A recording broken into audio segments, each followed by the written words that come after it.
بہت زمانہ پہلے شہر صدوم اور آمورا میں قوم لوط آباد تھی۔ یہ لوگ دنیاوی آسائش میں غرق ہو چکے تھے اور اپنے گناہوں میں فخر محسوس کرنے لگے تھے۔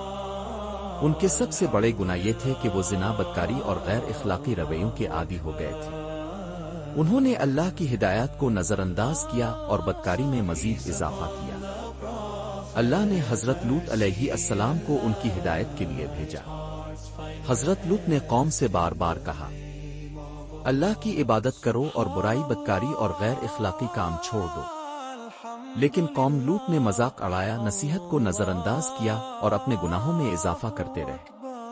ان کا غرور اور فساد انتہا کو پہنچ چکا تھا۔ پھر اللہ نے اپنی طاقت دکھائی۔ رات کے وقت شدید آگ اور نمکین پتھروں کی بارش برسی۔ شہر کے ہر کونے کو ڈھانپ دیا گیا اور لوگ لمحوں میں مٹ گئے۔ حضرت لوط اور جو لوگ اللہ کی ہدایت پر ایمان لائے انہیں محفوظ رکھا گیا اور وہ شہر چھوڑ گئے۔ قوم لوط ختم ہو گئی، لیکن اس کا سبق آج بھی باقی ہے۔ گناہ اور برائی انسان کو تباہ کر دیتے ہیں۔ اللہ کی نافرمانی کبھی فائدہ نہیں دیتی۔